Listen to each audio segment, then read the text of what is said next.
What's up, everybody?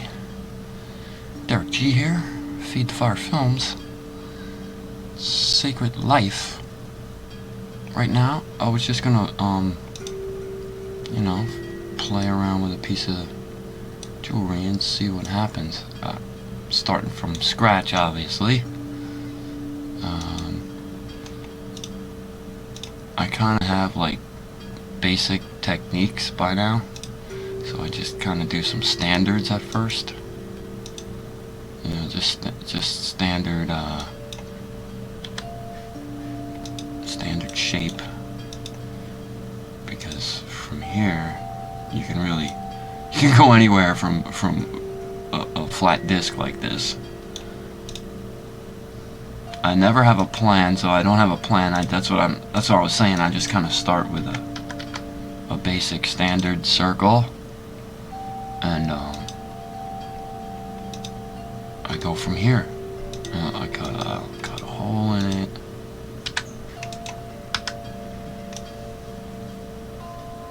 And then I decide whether I want to keep a full circle, squeeze it to be more oval or egg-shaped. There's beveling and all that goes along with it. I'm not going to keep this full circle. What I'm going to do is I'm going to make a hexagon, right? This way? This way. Bigger than my circle. And pull it down. Like right there, I guess, right? Split this with this. Now we have two pieces here.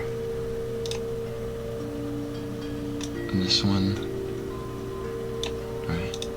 This piece, and then the other half. So then I decide which piece I'm gonna keep, which I think I'm gonna keep. I keep the bottom.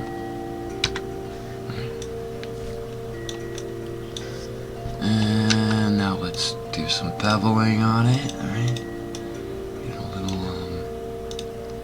more shape to it. That's good.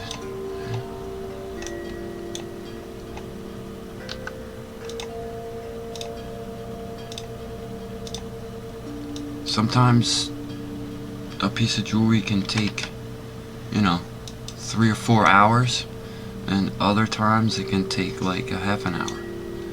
I guess it really just depends on, I'm really not sure what it depends on, to be honest. Sometimes it just works out, and other times I get hung up and I'm stuck, and I just, like my intuition just kind of stops, I guess.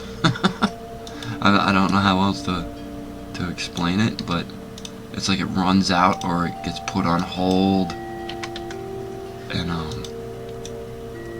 you get like a block. It's like a block. I don't know if that's gonna work.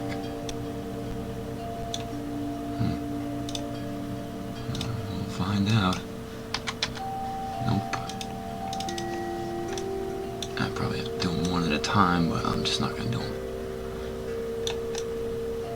Alright, so now we have this shape, right?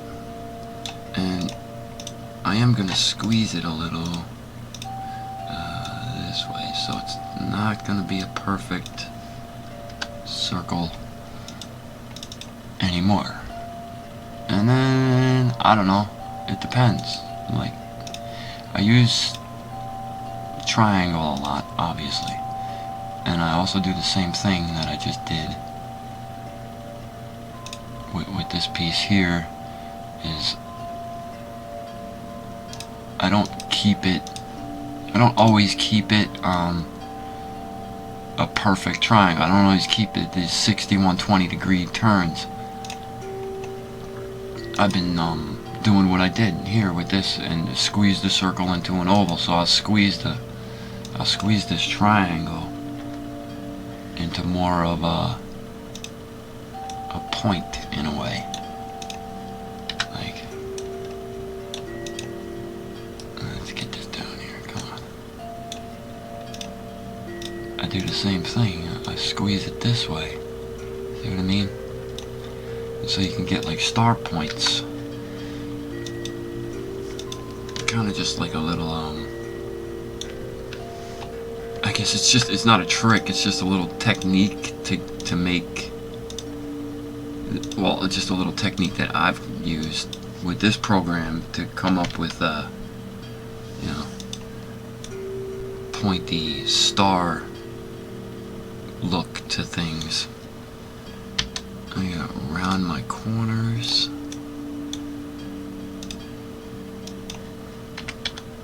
There's a whole bunch of things that I have to take into account when I do this, because it's being designed for 3D printing. So there's some areas that if you don't know, then you would end up kind of screwing yourself later. You'd have to update your model. Damn. I bet you if I do them one at a time though, right? Yeah, so, you know, over the past year I've been creating jewelry, so I've really learned a lot about 3D printing. Damn.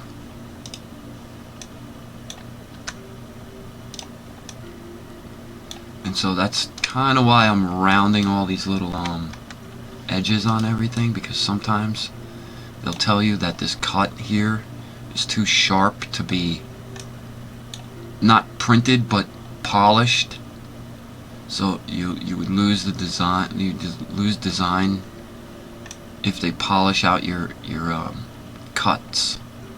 And so if they're too sharp, then there could be a problem. So I kind of just like round everything a little, just a tiny little bit, so it really don't look. You still have this cut edge, but and the cut angle, but the edges are smoothed out, so I don't get this error message. It's just, it's sometimes it happens, not always. But you know, it's again, it's trial and error. You just kind of got to go through the motions to figure out what to do and what not to do, and I guess that's part of the skill. After a while, like in the beginning, things used to take a really long time. It would take me 4 or 5 hours just to get this little piece of whatever done, and now I can accomplish a lot more, a lot faster,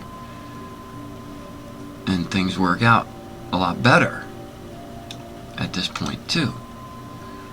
See, now I have this shape. I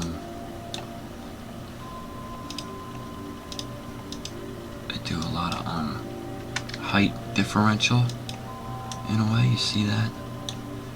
See, I just squeezed it just a little bit, so we have this differential, so it looks like it runs behind or underneath.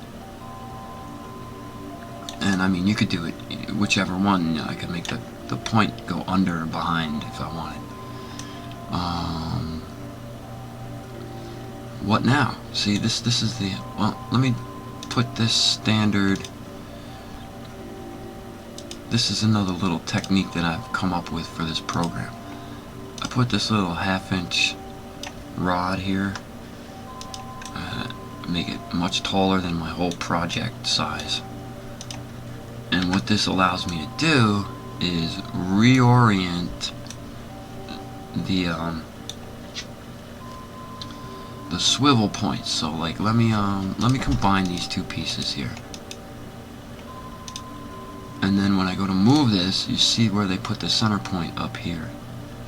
You can reorient the center point to be, you know, anywhere else on another surface somewhere. So I'll keep it in the center of my space here, and then I could turn it from there. You see what I mean? And that's how that works. So what I'm going to do is I'm going to duplicate this shape, right? Copy, reorient here, spin it 60 degrees, right? Let me see. Okay. It's kind of cool, but I have another little technique for detailing here, which is I've been angling these a tiny bit so they're not flat.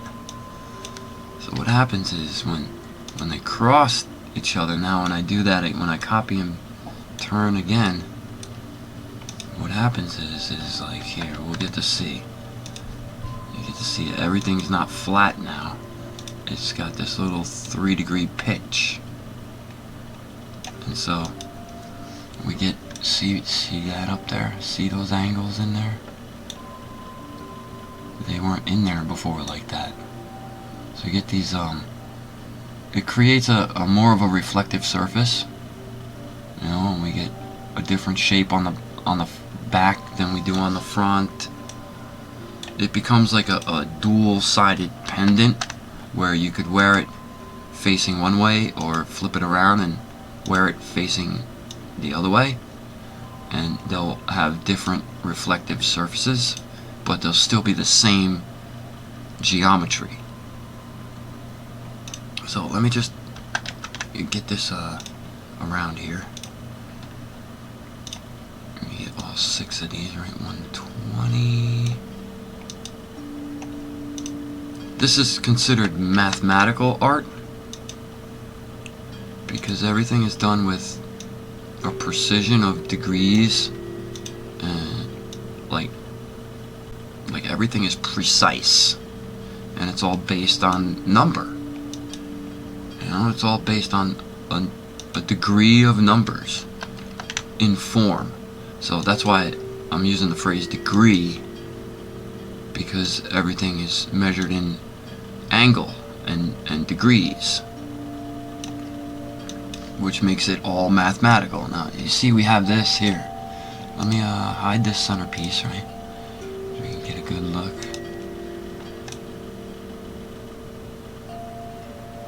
And we'll hide the grid and we'll look at the backside. See, the backside is different. The backside bows out. You see how this is all kind of curved in a way. It's curved in on the front and curved out on the back. So what happens is I get a much different reflective surface on either side. They reflect the light almost basically in like an opposite fashion, where the front side here will reflect the light in, and the back side reflects the light out. Yeah, it's kind of cool, I guess. I've just been using it because it works out nice. It seems to work out nice. Now we have a choice here. Let me just group all this stuff. And I turn my center back on. And I think I want to see this like let's just look at it this way. Turn it this way.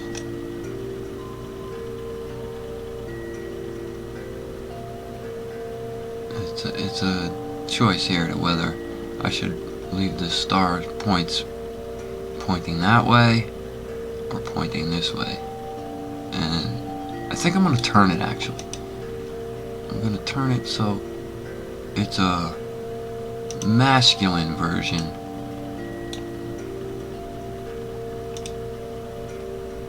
Yeah, this will be considered a masculine star, not a feminine star. The reason being is that the points point out to the sides rather than up and down. Now, I don't know who came up with that, or if it matters, or if it's true or anything.